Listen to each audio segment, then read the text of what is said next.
Okay, so the first question. No. Okay. The first question comes in with Jillian with a G. Okay. If you could give your younger self 3 pieces of advice, what would they be? If you could give your younger self 3 pieces of advice, what would it be? To like definitely go for it. Like go for it. Like just don't worry about Nacho, no. But come here.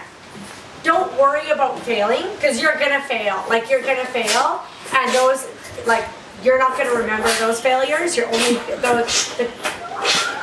Nacho. Don't get a dog. Don't worry about failing because you're gonna fail along the way anyways. Just like go for it and like actually set yourself up to fail. Like make your dreams so high and so crazy that you possibly, like very possibly are gonna fail because one of the times you're gonna succeed and it's gonna be freaking crazy. Sorry you guys, Nacho is out of control. So that's advice number 1. Advice number 2 is probably to drink more water and don't drink so much in college because I feel like my skin would be better. Nacho.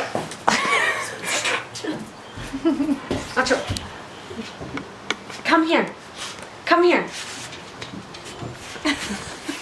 Okay.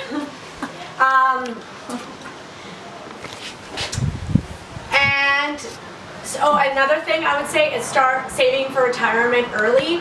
Keep your visa limit down.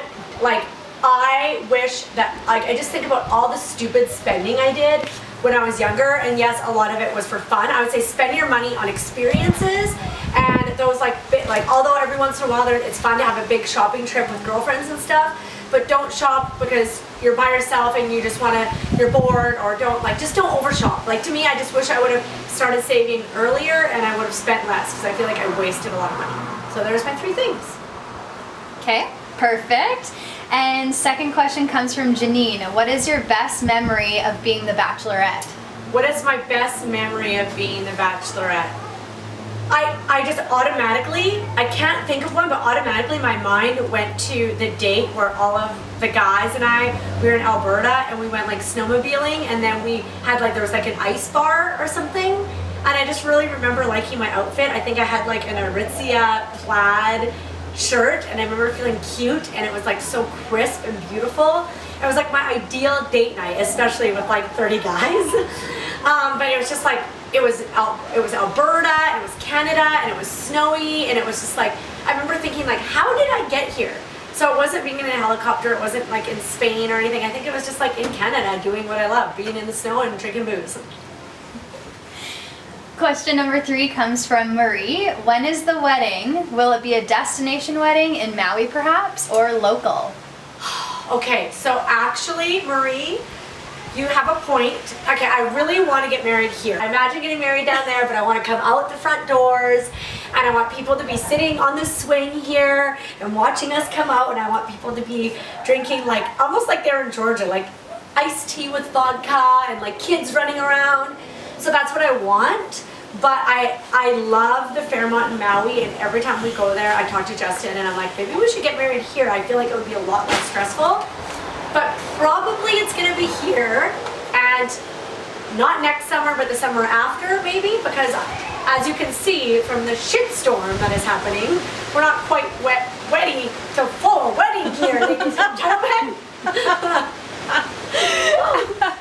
And Sandra actually follows that question up with, would you air it on the W network? Would I air my wedding? Okay, so a year ago I would have said, hell no, I will never air my wedding on TV. But I've shared so much now of my life, from like getting engaged to breaking up to getting my heart broken to like pretty much having sex on TV to going to like second base in a hot tub, making out with guys, getting engaged again, Nacho. Having a baby, building a house. You guys have seen it all. So part of me now is like, why stop now? The only reason why I wouldn't do it, Nacho, he's going up Shay's dress. Come here, come here. Come here. He's hyper. The only reason why I wouldn't do it is sometimes when, sit. The only reason why I wouldn't do it It's like it's sometimes when there's too many cameras around that I'm not present, and I already, like, I get anxiety really easy, and I want to know everything that's going on, and I'm kind of a perfectionist. So one of the things I'm already worried about my wedding is I'm worried about, like, how can I be present? How can I be focused just on the wedding and not worrying about, is so-and-so having fun? Is it too windy? Is Nacho doing this? Like, you know, I just want to be present, and I'm worried that with the cameras there, it's going to make it even less intimate. So that's the only thing I'm worried about. But the good, I hope you guys can hear me over this racket that's going on here.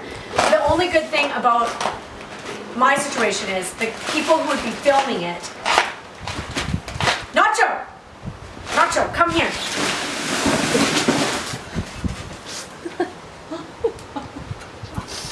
The people who would be filming it would be the same people who worked on Love It or List It and that I've known for like 6 years. So it would be like family. So what's the difference between them and like an actual like videographer? So I don't know. Short question, short answer to that question, very possible. If the money's right. Okay, while we're on the topic of relationships and love, Lauren came in with a question asking, how can you be patient while finding the one? The love of your life. I feel like you need to come and sit here with me. Nacho, stop it. Nacho. How can you be patient by finding the love of your life? Honestly, I mean, this is one of those things, it's like people can tell they're blue in the face to do this, this, and this, but when your heart is aching for somebody, it doesn't matter what advice somebody gives you, you just want them to walk through the door. And like I remember even being like 27, I wanted to be married and have kids when I was 27, and I'm still not married, and I'm almost 37, but I've got Justin, obviously I found the one, but Nacho? Nacho, come here, come here. But I think now looking back, if I could give advice, the best times were traveling with my girlfriends, traveling by myself. This is the time to like find yourself, whether it be in like exercise or your career or volunteering. Nacho, what's this? Come here. Come see, what's this? What's this treat? Is it your treat? He does not buy it. He's not buying it. And have fun. I think like that's the biggest thing.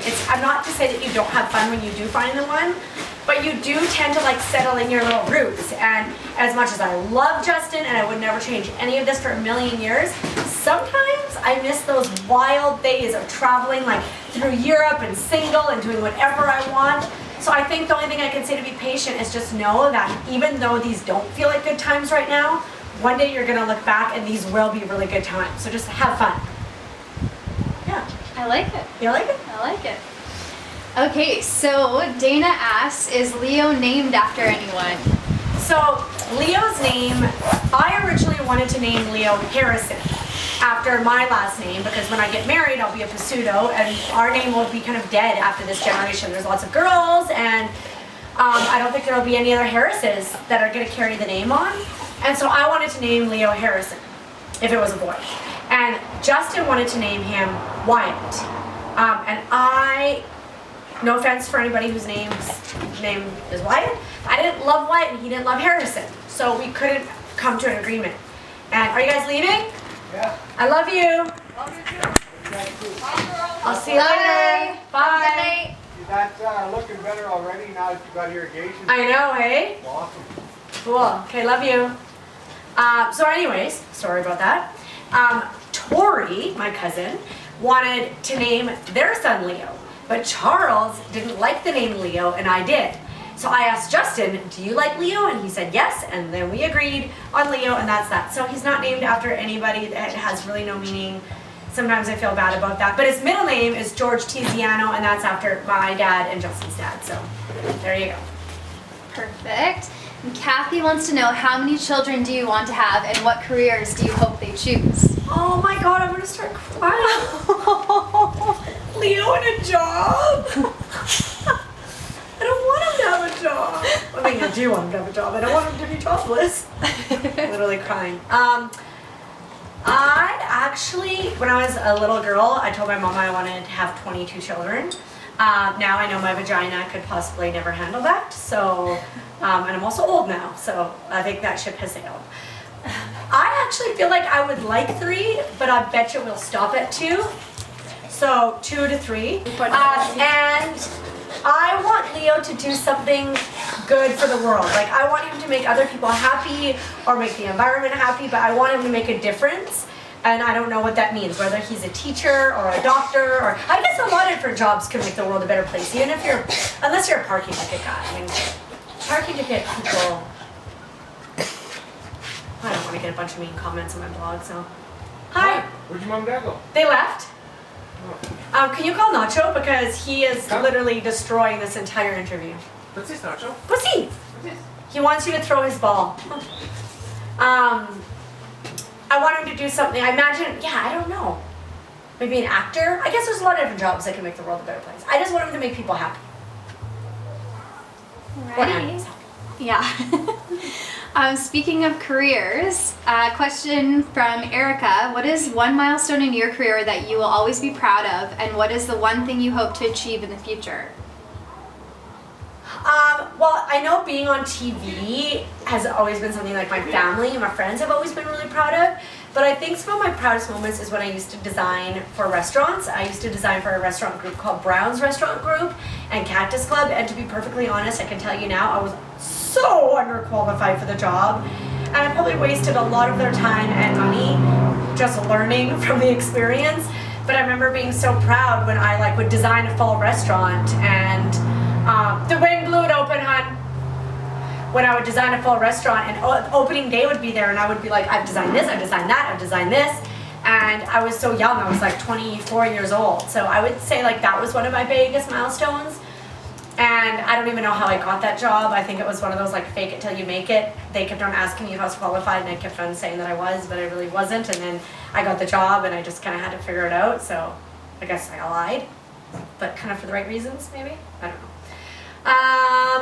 But yeah, I was proud of my restaurant business. No, I didn't have a restaurant business. Sorry, I got distracted. I was proud of my restaurant design experience. That's what I was proud of. Yeah. Are you sure? Yes. I'm trying to think of everything else I did now where people were like, I'm so proud of you. And I'm like, oh my God, I've never been prouder. What do you guys think it is? The charities that you support? Yeah, the charities I support for sure. I think that and that makes our whole team stronger.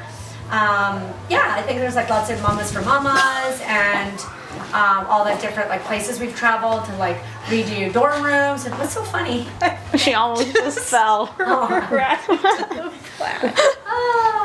Oh, you know what? Okay, this is getting to the long answer.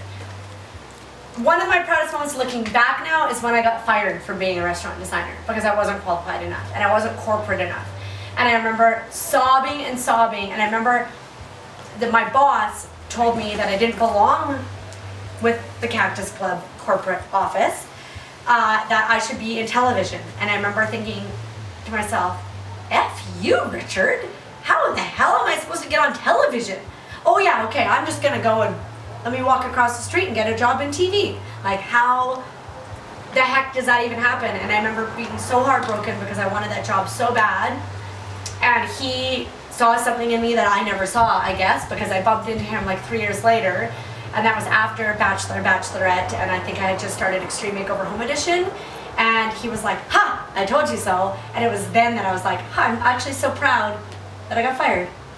So there, it's one of those moments where I failed, and it was a good thing. Heck yeah, blessing in disguise. Mm-hmm. Kathy would like to know, what is next? What is next for me? I don't know. Because Love It or List It is on hiatus, and we've stopped filming the Jessica and Jillian show. So I have a really amazing schedule right now. And I also have Cassandra for another 2 weeks. So basically, I'm one of those non-working moms with the nanny, which is amazing because a lot of moms get to have that. But right now I have that. I'm not going to have it forever, but I'm just really enjoying the summer to spend with Leo. Cassandra is awesome. She lives here at the house, and so when I want to spend time with Leo, she helps around the house, and when I need to work, she helps with Leo. And I've just been sitting on the porch, drinking wine, spending more time with the girls. I have not been sleeping in, Justin. I would like to sleep in, Justin. But I feel like I'm slowing down, and I really like that feeling. So I don't know what's next. We've talked about it a lot as a team, because right now it's just the blog, pretty much, right? It's pretty much just the blog, the cookbook. But I don't have a clothing line going on right now, which I did before, and I still have the jewelry thing going on, but it sells itself. I'm not actively out there doing photo shoots and stuff for it. So I've toned down my workload a lot, and I really like it because of the age that Leo's at, and we want to have another baby. But I also love our team, and I love our business, and so there's another part of me that wants to keep that growing so that the girls we can all get really rich, and we can all buy a big yacht and drink rosé on Wednesdays together. I don't know where we'd put the yacht, in like the front yard. So I don't know what's next, and now we're going to take the next 6 months to just really think about that. We're going to take the next 6 months to just relax and analyze the business and figure out what we're going to do next. What do you guys think we should do next? What would you like to see with our brand? I think that's a really great question for me and for you, is where is this brand going to go now? You know, what if we don't get another season of Justin and Jillian or Love It or List It? Do I do more design stuff? Do I do more fashion stuff, more food stuff, parenting stuff, drinking stuff, traveling stuff? Or do we go in it completely, do we have our own line of pillows? I think that's what I want to do. And for the last few years, we've just been saying yes to everything. And right now, I just want to stop and think about what actually is the right choice for us as a whole. Perfect. So one thing that we do know that's coming up is the cookbook. So Christina said, I believe you're working on a cookbook, which yes, Christina, you're right. She wants to know, will it be broken down by drinks, breakfast, lunch, dinner, desserts, appetizers, and then will you do a book tour? Yes. Okay, so I have a really good idea for a book tour, and it's not confirmed, but I'd like it to be here in Kelowna.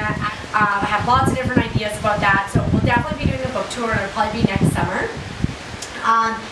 The cookbook is a collaboration with Tori and I, and it will be, it's really based around our family. Like, as you guys know, we always have family around, and our family has so many different dietary restraints and dietary needs, and our family loves a lot of meat and butter and cheese and cream, and I, as you know, I'm like borderline vegan, vegetarian.